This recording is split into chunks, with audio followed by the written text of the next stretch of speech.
welcome to another episode of the Digital Access Show.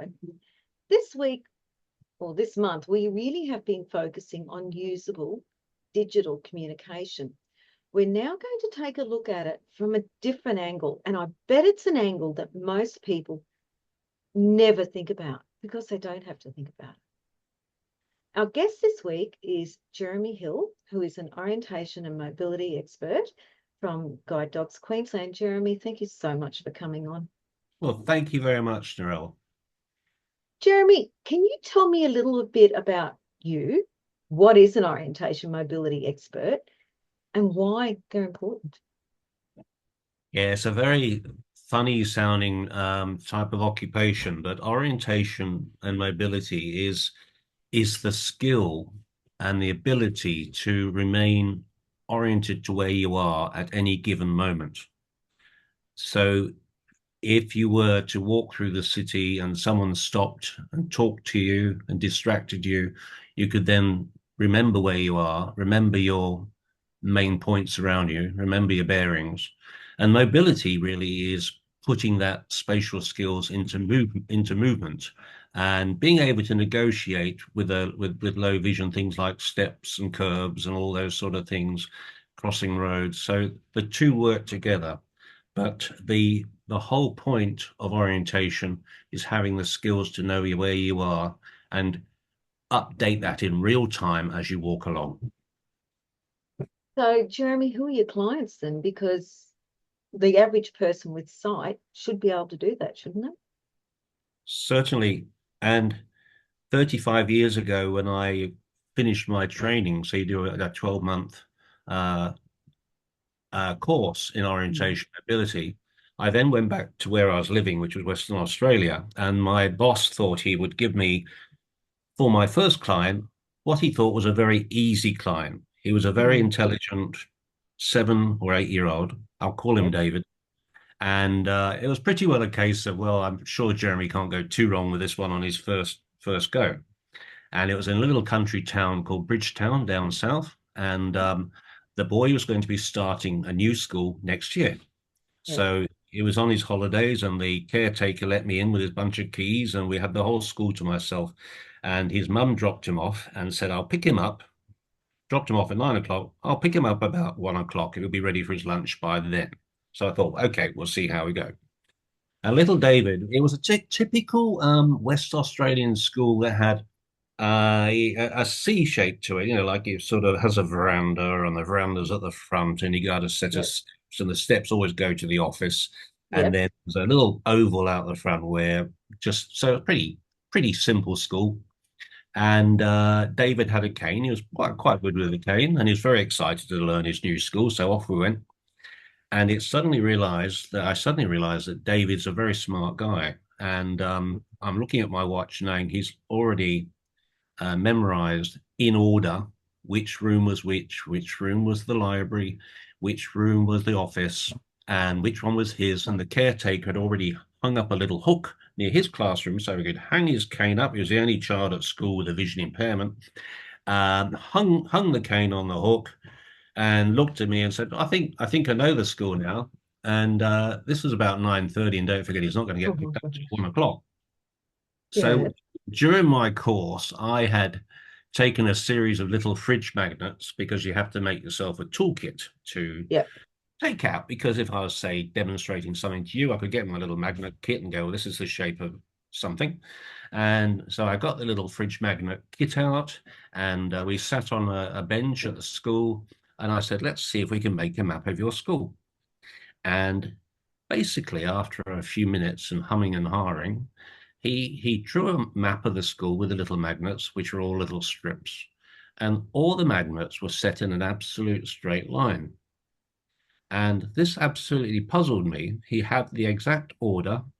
He was a smart guy. He knew the exact order, how many rooms there were, and even inside the rooms, he'd walk around the edges of the rooms and he could tell me exactly what was coming up next. This is the desk, teacher's desk, or this is the light switch and all that sort of thing. And this did puzzle me. And I suddenly realized that this boy was understanding the world after I spent another hour or so doing different maps and trying to work out what was understanding the world as a bit of a shopping list or a list of items as opposed to actually having a map in his head of what the school was like. And Oh, this left such an impression that I went on and I did psychology and studied spatial reasoning, which is how people like yourself and I, from a very early age and lots of repetition and practice, learn how to form a map in our head. And even though this isn't digital, it's a basic foundation that you have to have an understanding of in your cognitive skills to actually understand what space is. And this little boy, David, demonstrated to me that he had very little recall of space. So he couldn't take a shortcut from one side of a classroom to the other because that would break his shopping list up. And the other thing he did when I talked to him, or when I saw him in future months working with his colleagues, he'd be finding his way across the school, finding his a classroom. But if mhm. somebody interrupted him, he'd almost go, "Oh, now I've got to start all over again," because it's very hard to get halfway through a shopping list of items and then suddenly start all over again. And I've found quite a few people, usually the ones who are totally blind very early at birth. And David had retinoblastoma, which is cancer of the eyes, and he had his eyes removed very, very early. And I've met a few other people, but most people have a little bit of low vision. So even a little bit of low vision tells you where a window is or tells you Mm. where a light is and that sort of thing. So that makes a big difference. But you still need spatial skills for it. So I studied this a little bit more and realized there was a way of teaching children like David what spatial skills are. And a very clever occupational therapist called Lily Nielsen, she died about 2013. She grew up with four siblings and they were all blind, and except Mhm. for her. And this ingrained in her the idea that she obviously wanted to help her siblings. So she started to develop techniques to teach them spatial skills. So very clever family. And she was the lady who invented what was called the little room. So when you have a baby that's born, either with low vision or no vision, Yeah. they are the best behaved babies because they have nothing to distract them, nothing to want to crawl towards. They Mm. tend to just listen and that sort of thing. Yep. So this little room, you're placed in it as a young baby, and even if you accidentally move something like an arm or a leg, there's always exciting things hanging inside the room with different textures and sounds and all that sort of stuff.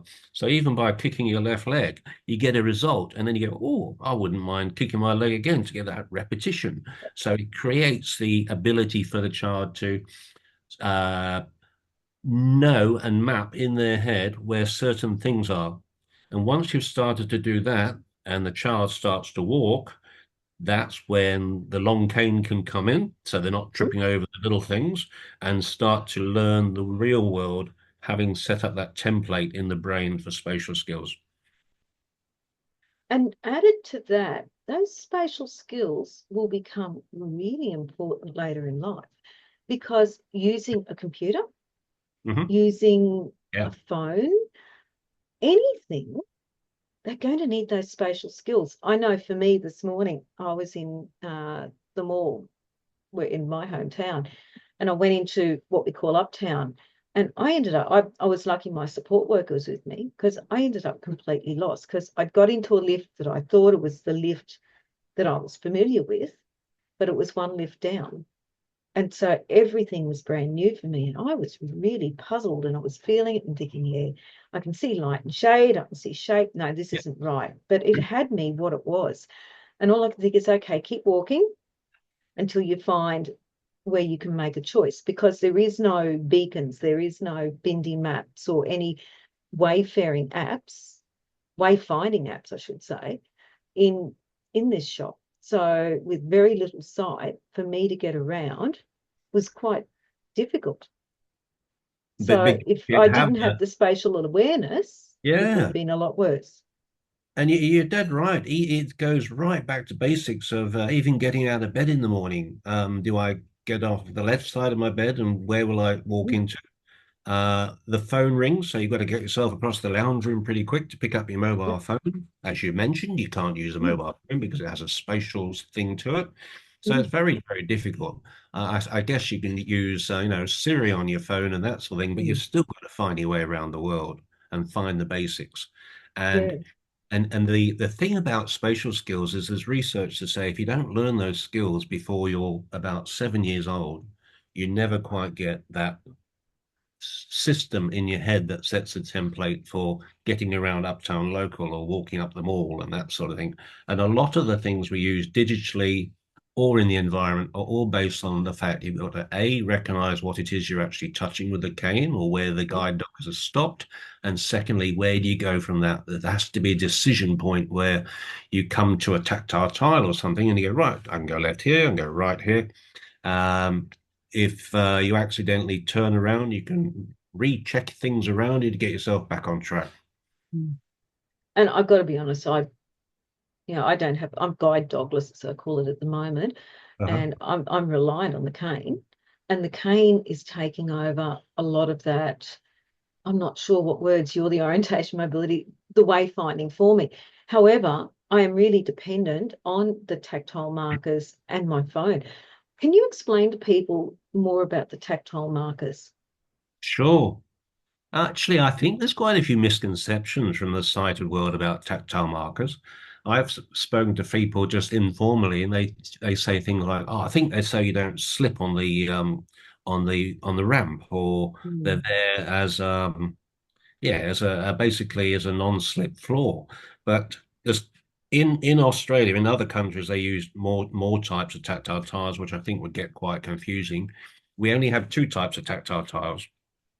So if you walk up the Queen Street Mall or somewhere like that, you might see tiles which look like a little set of tram tracks, and they go from one end of the mall to the other.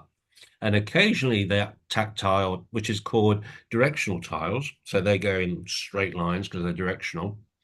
And most people don't just stick their cane in it and push it along. They tend to use the tactile tiles on one side or the other to keep them in a straight line.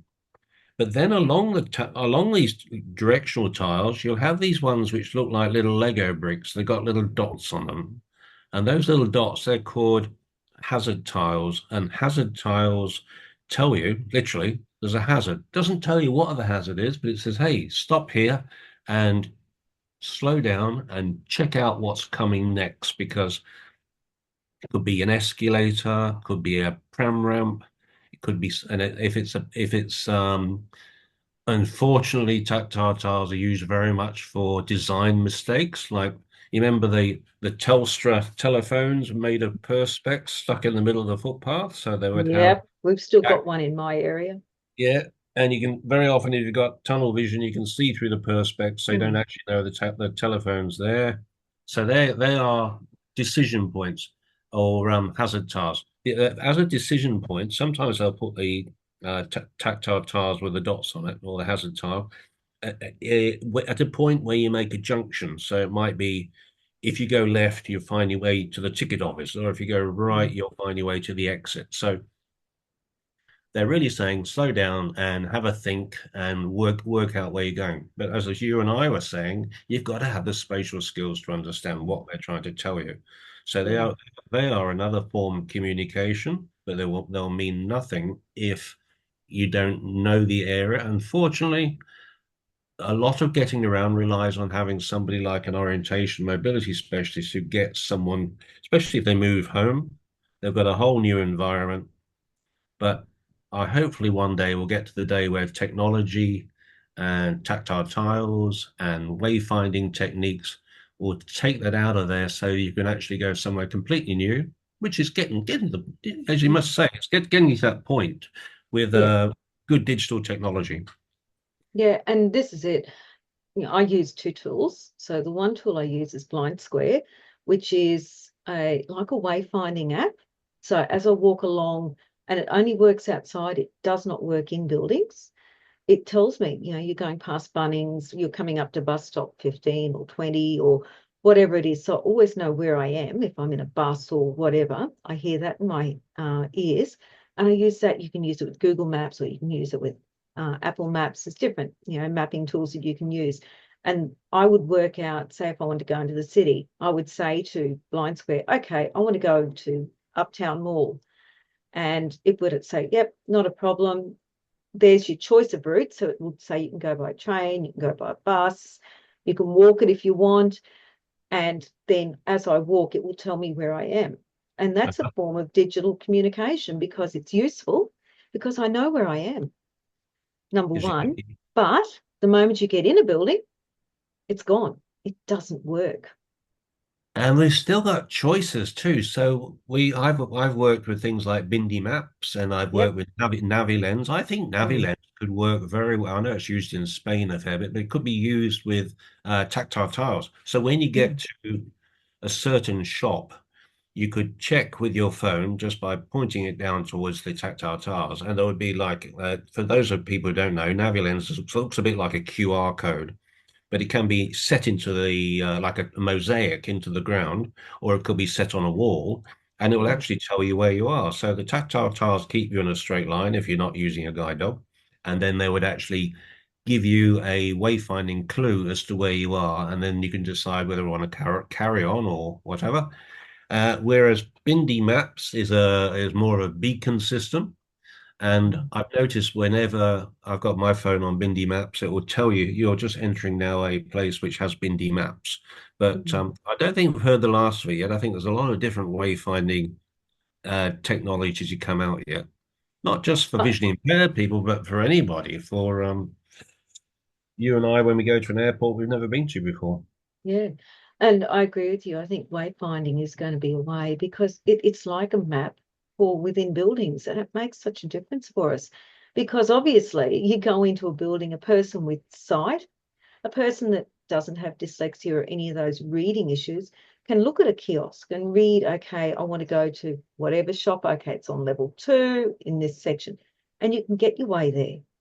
But when you cannot either read for whatever reason, or you may have, you know, symptoms of anxiety where you get into crowded places, you get really anxious, and then all those skills go. You need to have that backup, don't you, to get yourself in and out of it. You do, and something that's not really talked about a great deal is the stress that a person with low vision will have because they've constantly got to keep checking where Mm. they are. A sighted person will go, well, I'll just follow this wall until I see Myers or something like that. Mm. And I think that's a big thing as an orientation mobility specialist is to work out ways that you can make the day easier for that person so they don't get home at 4 o'clock and go, crikey, I need to lie down now. I've just been to town. Yeah. Because and wayfinding, digital technology, and all those things have to work so that you they have to be consistent. As you know, with GPS, sometimes it can be 10 meters away. Yeah. Sometimes it will say Woolworths, and Woolworths is on the other side of Yeah. a street you've never crossed before. Yeah. Or it has no traffic lights and that sort of Mm. things. I think all the ideas are there, but we've still got to work on consistency and accuracy. Yeah, I'm agreeing with you. And really, again, all we're talking about is really good digital communication as a mapping, as a form of mapping, isn't it? Certainly is. And Yeah.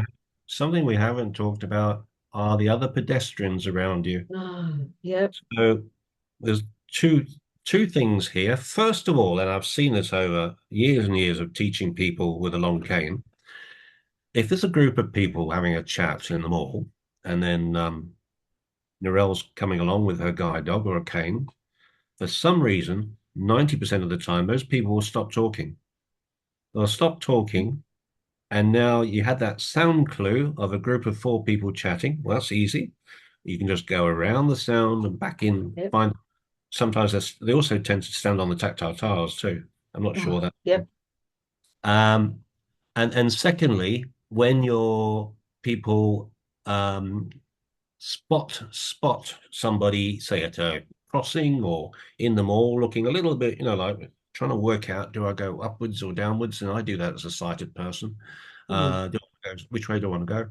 Somebody will think, you're a little bit lost. So there's two things. They can either sort of come along and without asking you, take you by the elbow and lead you to a part of the mall that you've never been to before, Yep.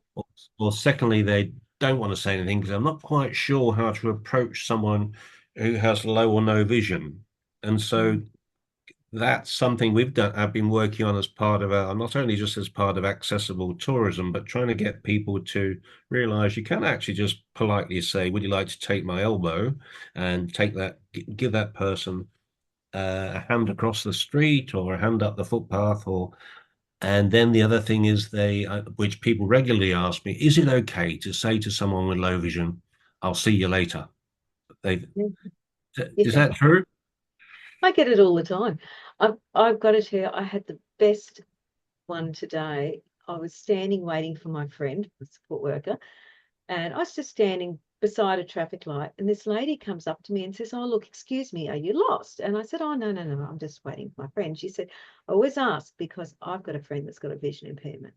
And I always ask. And she said, "Yeah, I'm off to have lunch and I'll see you Yeah. later." And it was just lovely because, and then of course, my friend came along and said, "Oh, I'm back." And said, "Oh, okay." And Oh, we just said thanks. But you know what? She didn't grab me. She didn't get assertive in any way or make decisions for me. She just asked. And it was easy. There was no stress. There was no frustration. And I could say, "Okay, come on, Sandy, let's go get the bus. We're crossing here." And Sandy's going, "No." I said, "Yes, we cross here. Come on, let's go." Because I knew where we were. I knew where we had to go. And I will admit, I had blind square in my ears telling me, yep. "Okay, you're at the corner of this street and this street. You need to turn here to go to the bus."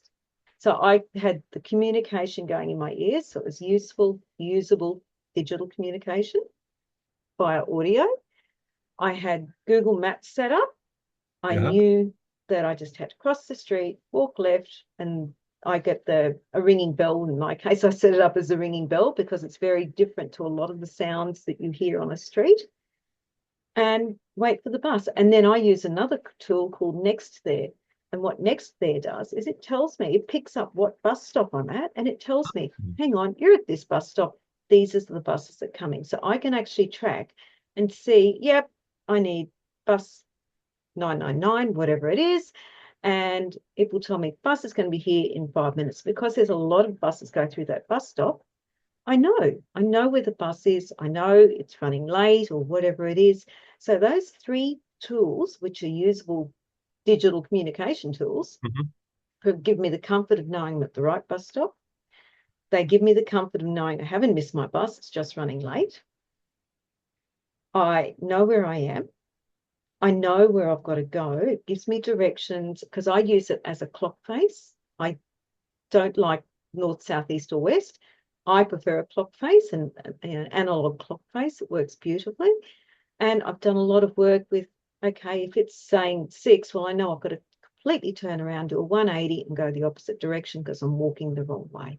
So those three tools give me the useful digital communication, and then add the skills that you and like some others have taught me with the use of canes in the feeling and the textures of the ground, smells, the Ah, yeah. sound, the Mm. feel. I know when to turn to get to target because if I walk past Coles is very cold. Feel that cold air, I've got to turn left. Isn't it And it's all amazing about how, mapping. yeah, how the brain integrates all those different clues? And Mm, that goes back to our original when we first started talking about people like David, where they'll smell something, but you, because you have the spatial skills, will actually know where it's coming from, yeah, or or the sound of an air conditioner, or cool air as you go past a winter garden, food, yep, that sort of thing.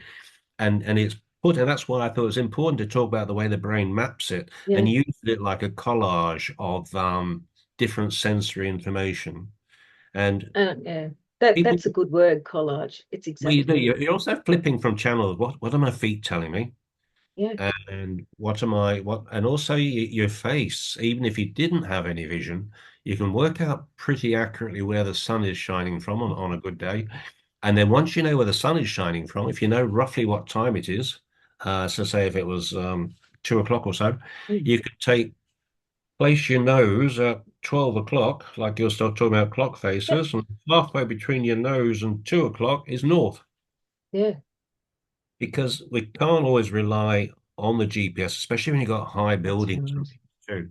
And that's where something like Bindi Maps is helpful for, because the fact is it's not at that time. It can, you're going into a building or Yeah. underground and that sort of thing. But you're right. Yeah. And that's what going back with children is teaching them all those sensory skills. And if I can just say one story, is also concept development. And Hmm. I'll just give you a quick story Yep. of a little girl I was working with in a while ago in Mount Isa. Hmm. Her mum wanted her, fair enough, wants to be a little bit more independent so she can push the shopping trolley around. Uh, Spatial skills, you know where the fruit is, you know where the Yep. bread is, you know where the milk is. And I've listened to your podcast the other day, talking about how your guide dog will take you to certain items, and I think that's Yeah. fantastic. So anyway, we got to the stage where we're finding things out. I said, right, we're going to push the trolley now. And so she's not being very tall. She's pushing the Mm. trolley, hands almost above her head. And she said, "How?" He said, "These trolleys are quite big and heavy, aren't they?" I said, They are quite big and heavy, Mm. especially when you've got to push a lot of them." Yeah. And then that's where I noted there was something interesting in her understanding. She said, "Well, the trolley is longer than I am, because I know that because I used to sit Mm. in one when I was little. Where do they put all these trolleys?" I said, "Oh, they put them in rows, just outside the shop, and they put them all there." And she says, "Well, how many trolleys would there be?" And I said, "Well, I suppose there'd be about 40 or 50, when they all Mm. stick them on it." And she said, "Well, they wouldn't fit." She'd done her maths, Yep. walked into the shop. There's no way in the world you're going to get that many trolleys. And this is Yeah. a 7 or 8 year old.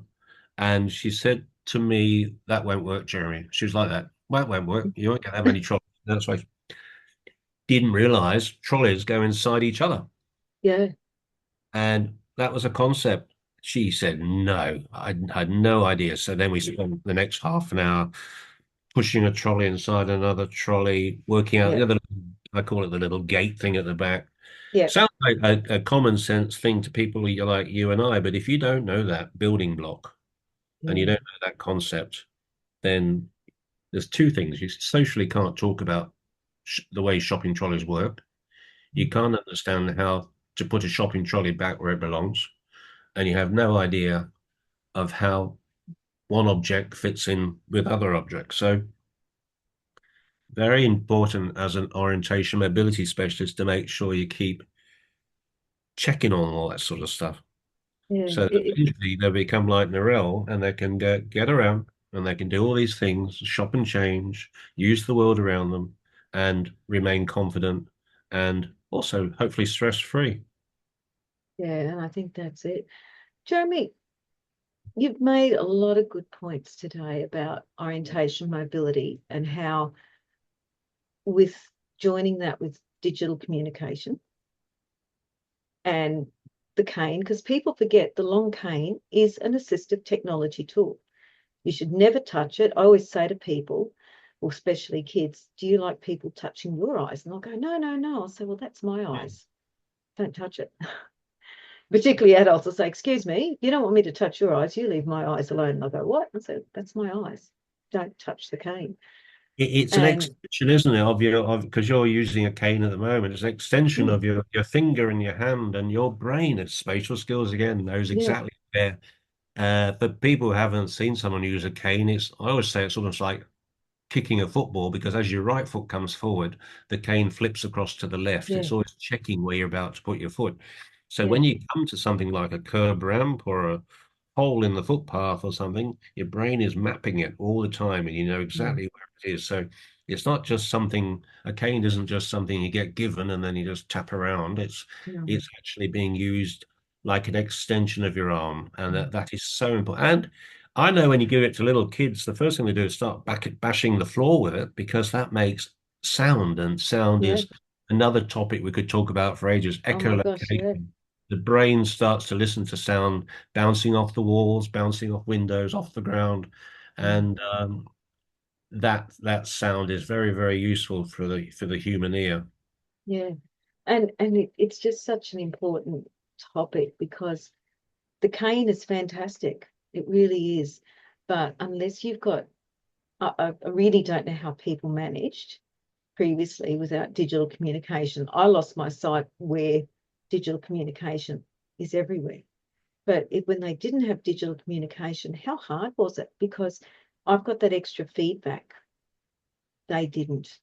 And the two together give people with severe vision impairments, as you said, the confidence. What's another takeaway that you can give, Jeremy? That's the last piece of advice to anyone to understand I about think what you do. having started orientation with very little digital communication, there were these strange glasses you'd put on. They were very bulky.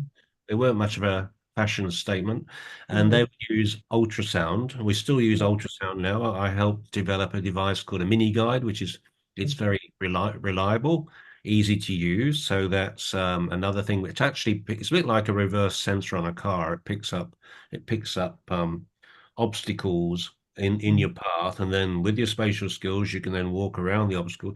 But my little bit of advice is, while I'm a great, while I'm a great fan of the way that digital communication and digital technology, and there's still some digital technology. For example, the digital numbers on the side of a bus sometimes very difficult. Most people will take their smartphone and try and stretch the picture so they can see the picture. It's very hard to take a picture of something digital. It tends to go quite hazy. And I think I'm on a lot of committees now looking to make sure that digital technology and communication on trains and buses and all these things are being improved. So we're not having to so we're not stressed and we can actually rely on it more, and it's much easier to use and it's much more reliable. But when that doesn't work, like your GPS doesn't work or the battery's gone flat on your phone and that sort of thing, you can fall back maybe a little bit slower, but you can fall back to good old spatial skills and a sense of orientation of where you are. Because at the end of the day, that is the platform that all this is used for. And very important to keep that as an option when you need it, and keep practicing it too. Yeah, I've got to agree with you there because, as you said, phones go flat. I And Yes, phones do go flat, and occasionally I try and do it about once a month. I put on a blindfold and I walk down to my local train station and back. I don't get on the train. I turn around and come back. And just as a funny story, my next door neighbor said, I saw you with your cane the other day. I also noticed you drive. So I'm only practicing. And yeah, yeah, yeah, Jeremy, thanks for all of that. I've always find it interesting to talk to, people that do orientation mobility as a career because it's a different world to what people are very used to. And they forget that usable digital communication's all well and good, but if the basis isn't there, which in your case is the spatial awareness and those orientation mobility tools, it's no good. Could be the structure of a document as well. If the good oh yes. structure's not there, it's no good. Well, thank So, you very much. Jeremy, how can people contact you if they want to keep finding out more about what you do or They can contact me at Guide Dogs Queensland. If they just call Guide Dogs Queensland and they'll leave a message for me. The also my email. I'll give you my email yes, address. yes, j.hill at guidedogsqld, that's for Queensland.com.au. yeah. And I would love to hear more. And I think where my job's been extremely exciting is whenever I see a client doing something I think is absolutely amazing, being crossing a road or keeping in a straight line, I say, how are you doing that? Tell me, because they are the ones at the end of the day who are practicing and developing these skills every day. And we're not the experts. We're just there to, especially with children, you're going on a journey with them and you're working together on concepts, the world. And the world is getting very complex in cities. And thank goodness for digital technology because it adds to that and just makes life a little bit easier.